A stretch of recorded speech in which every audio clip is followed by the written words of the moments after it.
To be successful, you have to kill the noise. People don't mean any harm. It's just for them, they can't do it. So because they can't do it, they don't think you can do it. And so you just got to silence all the noise. To be successful, you only need one person to believe. If you believe in you, one day somebody else is going to believe in you.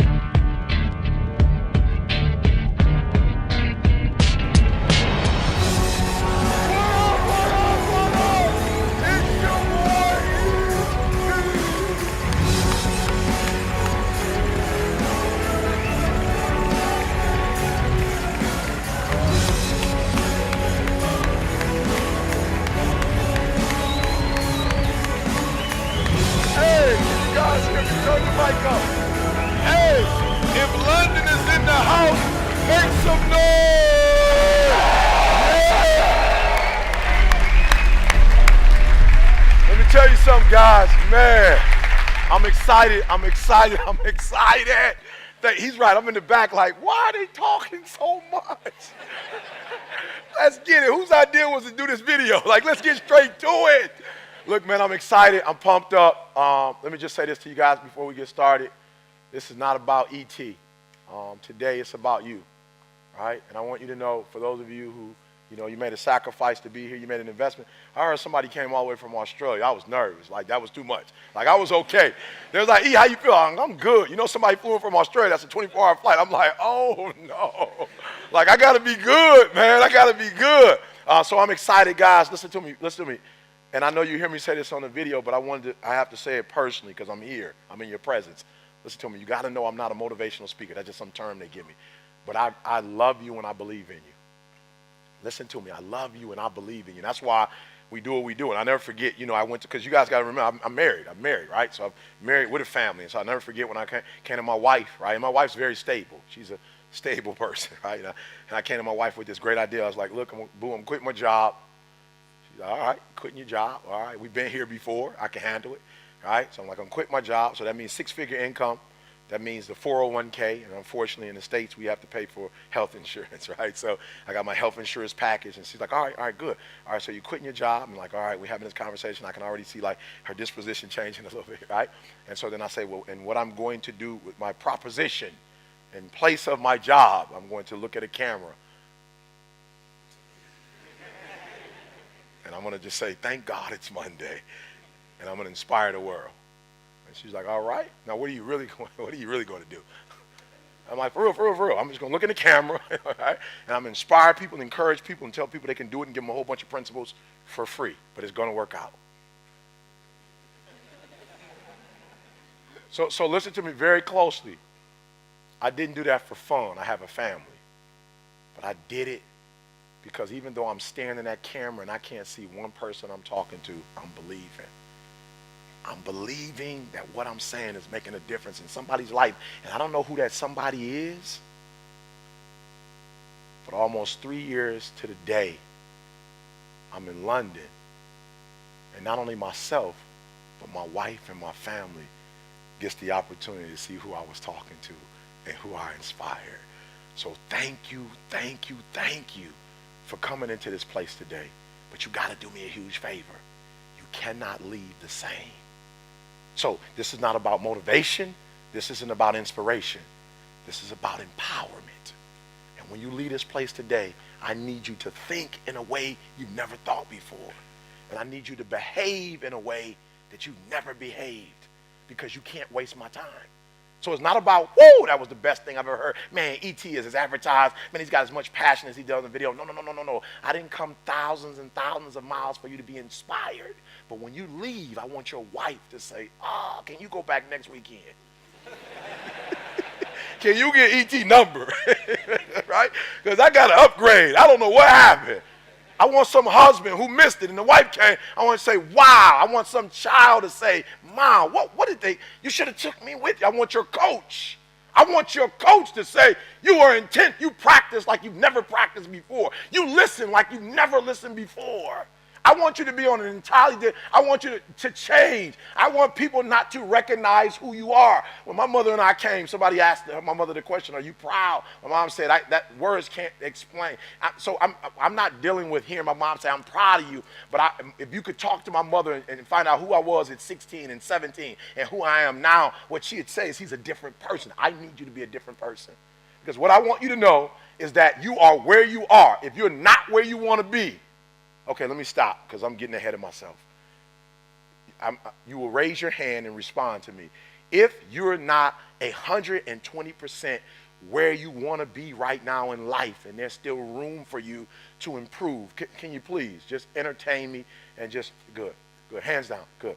So watch this. If you're not where you want to be, it's because you're not who you need to be right now. And dreaming and hoping is not going to change your situation. I'm not saying there's anything wrong with dreaming. We'll talk about that. I'm not talking about, not having a vision. You need to have a vision. But listen to me. You are where you are because of who you are. And if you're going to get somewhere else, you're going to have to change something. I'll never forget. I'll never forget the day I was like, yo, I'm ready. Like, for real, I'm ready to go global. I'm ready to change people's lives. I will never forget the day I was like, woo, I'm ready to take my game to a whole other level. I remember, now you got to remember, I'm a man of faith. And so I was praying, and I heard it. It was crazy. I heard it. I was like, all right, what books do I need to read? I'm ready. What conference do I need to go to? I'm ready. Just show me the book. I'm ready. Show me the conference. Take me to the guru. I'm ready. Just show me what I need to say. And it was crazy. I heard as I was praying, you need to forgive your biological father for not being in your life. This may sound crazy, but asking my biological father to forgive my biological father for not being in my life is the craziest thing, guys. As I started going through the process, I realized it had absolutely nothing to do with him. It's weird, all right? Me and my man, we standing next to each other. It was the craziest thing, right? And so, be careful what you ask for because it might happen. And I just said in my little space that, you know what, I need to forget this guy. Next thing you know, I had an engagement in Chicago, Illinois. Got to the engagement about an hour early, was doing my prep, and I'm telling you guys, I got on the phone. Forget my age, but I was on the pay phone. This was back in the day, and this was before cell phones came out, right?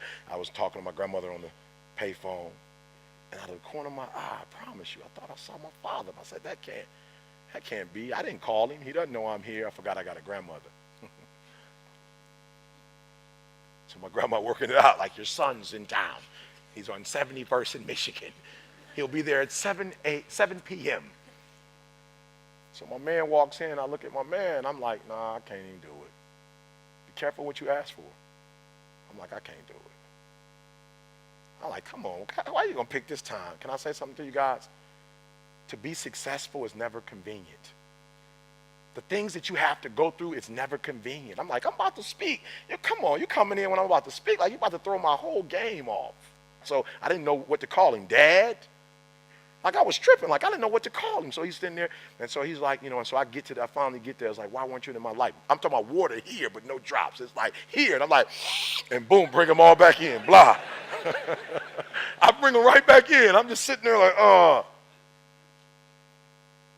And I was listening. I was saying, in order for me to be free, in order for me to go to the next level of my life, I just need to hear this man say, I'm sorry. When I asked my man, why were you not in my life? My man said to me, see, your mom,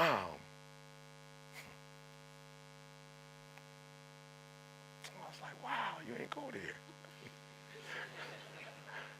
like flat out, you wasn't, like, you can't man up? You can't man up? You're going to say my mom. Now, even if it was my mom, that's like, she still raised me and took care of me, so you got to know that's off limits. You got to know that ain't proper. Like, you can't do that. You grown. I got a son. I've been in his life. I was there in the hospital when he was born. Man to man, there's no way you sitting here telling me my mom. And I walked away still angry, and I walked away bitter. And God said to me, you don't get it. He doesn't have to free you. You have to free you. He doesn't owe you an apology. He's not even mature enough. This isn't about you. He's not mature enough to say he's sorry. So if you're going to be free, you're going to have to free yourself. And I'm telling you, if you're in this room right now, you can be, you can have, you can do whatever you want, but you're going to have to free yourself and stop being a victim and waiting for somebody else to open up an opportunity for you, to open up that door for you, to do for you. If you don't do for yourself, I apologize. I apologize. I wish they would man up and tell you what they need to tell you. Your boss would say they're sorry. Whoever owes you an apology, but trust me, you might die and never get one. And if you're waiting on that, you might be in a hostage situation for the rest of your life. So I looked at myself. I said, Eric, you better learn to love yourself, because he might never do it. The reason why I did not forgive my biological father earlier, because it wasn't an emergency. It might have been somewhat important, but you know what happens? The stuff that falls in somewhat important, we never get to it. Why? Because you never put a time frame on something that's somewhat important. But when I had my son, and I knew what it was like to have a son, and I knew I needed to let that past go so that my son didn't recreate that, I knew it was an emergency to talk to him so I can get that out of my system. It's funny, he called me the other day, and he was like, son, I guess, it's halfway, he started reflecting. He was like, I need you to do me a huge favor, and we need to talk, and I want to come visit you, and, we need to get our relationship, whatever. And I said, Dad, let me be honest with you. I'm grown. I'm good. I'm not angry with you anymore. We have a good relationship. I try to call you when I feel it. You know what I'm saying? You know how you get that feeling, and somebody you love, you just get the feeling like you need to call? So I can go like 2-3 days on the road, and my mom, I'll feel that thing like I got to pick up the phone and call my mom. I might be like, Mom, I can't talk. I'm on my way to Istanbul. I don't know. I'll get back with you later. She's like, all right, call me when you get a chance. So with my father, because he wasn't in my life, it's not like weekly, but I'll get that thing. And so I'll never forget, he was like, son, he came and met me. He pulled out 2 gloves and some ball. He was like, son, let's play catch. I'm like, Dad, whoa, I'm grown. Like the catch ball thing, like, that's over. I'm sorry. You missed that window right there. Like, I'm not about to stop doing TGIM and just like, blah. Let's go. Hey, I'm sorry I can't get on the road right now. Me and Dad are playing catch. I'm like, that's over. For real, I told my father, I said, for real, I'm past that. I love you. I call you when I think it's necessary. We have a healthy relationship.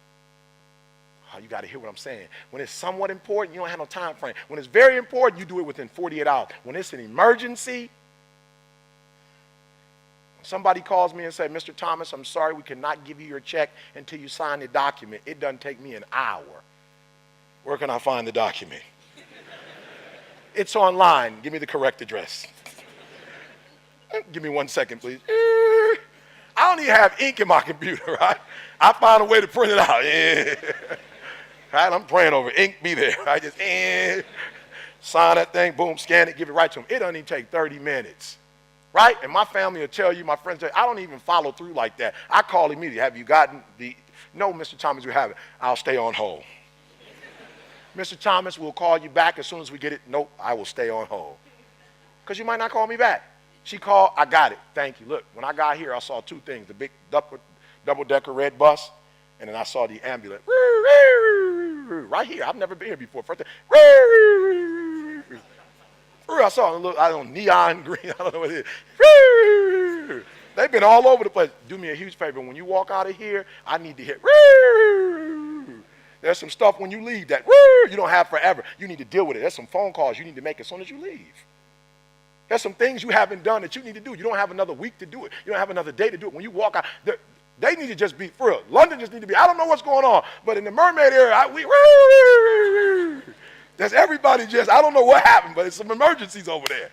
All right? So, it's not important, somewhat important, very important, an emergency. Your dream will not become a reality until you shift from not important to somewhat important to very important to an emergency.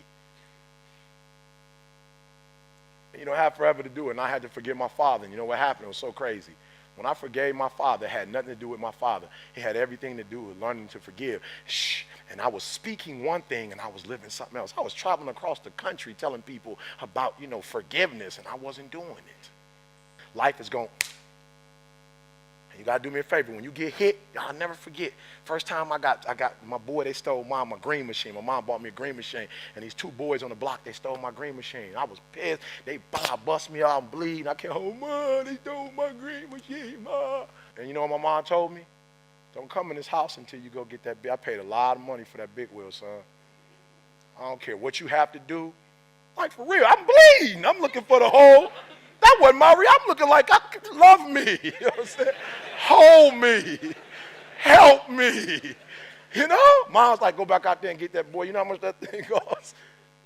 And Mom said, listen to me. I love you, but do me a huge favor. Don't come back to this house without that big wheel. And I remember thinking, man, these boys, one of them huge. I remember walking down the street and I saw a bottle. We're not going to talk about, this is not the venue to talk about what type of bottle it was, but I picked the bottle up, boom, hit it against the concrete, and I said, I can't come home without the bike. And I went and told my man I want my bike. He said, you can't have it back. I said, you don't understand. My mom ain't about to let me back in the house. So somebody going to get cut. Like, for real, I can't beat both of y'all, and I know I can't, but somebody, I don't know which one of y'all want to be brave and get cut, but one of y'all getting cut. Now, y'all want to commune with one another, talk about who going to get cut. Y'all can do that. I'm all right with that. But I'm not coming home without the green machine. And I came home with my green machine, and I rode that thing like I was so proud when I would see him. I'm looking like, cut, if you think it. Are you hearing me? Some of you have been knocked out by life, and you got up and saw the blood, and he hit me. Sometimes in life, you have to hit back. It's not always going to be easy. They're not going to give it to you. They're not going to give you success. They're not going to put it on a platter. But if you're willing to work for it, if you're willing to put the sweat, the blood, the tears, if you're willing to earn it, they don't give away Bentleys. They're never on sale. But if you want one, you can buy it if you're willing to pay for it. And so Batman, I love it. The Dark Knight Rises. Batman comes to Bane because he's Batman. He's like, I'm Batman. Surrender or else. Bane like, so Batman's doing his thing, blah, blah. He's swinging, blah, blah, blah. You fight like a young man. And boom, Bane grabs my man's fist as Batman comes. He says, your victory has defeated you. Some of you, your success has messed you up. You so successful now, you soft. Your success has not benefited you. You've not grown as a result of being successful. You've lost your bite. You're not hungry anymore. Your success is damaging you. And so Batman gets up. And he was like, I didn't know which was going to go first, your body or your will. But you're pretty strong. I'm still going to break you. Blah, blah, boom. Batman gets up one last time. You know, the whole cape boy, the boots. Like, Batman. Pull out his look, choo, choo, choo, choo, choo. Start hitting all the lights. Bah, bah, bah. Batman, you know, he's Batman. He can fight in the dark. So he choo, choo, choo, choo, choo. Bang. He said, Batman, like you cutting the lights off? He said, may I remind you, you adopted the dark. Meaning that you practice in the dark. Batman, I was born in the dark. Shaped by the dark. Molded by the dark. I grew up in the dark. Batman, I will break you. And I want you to hear what I'm telling you. Some of you are soft, but you were born in the dark, and now you're soft. Every time you come up to a challenge, you quit, you surrender, you give up, you give in. Every single thing I go through, I remember I was homeless, and I draw from it. Every single time I'm going through pain, I remember that I've gone through pain since I was a kid. I draw from it. Recycle your pain. Get something from it. You're already in pain. Use it. Do something with it. Allow it to take you to the next level. Allow your pain to push you to greatness. I challenge you. I challenge you. I challenge you to be the best you could be. I challenge you to lead this room on a height, an awareness that you've never had before. I challenge you to behave in ways you've never behaved. I challenge you to pick up traits that you've never picked up before and do everything you could possibly do before you leave this place and impact as many people as you can. So don't be average. Don't be good. Don't be great. Be phenomenal.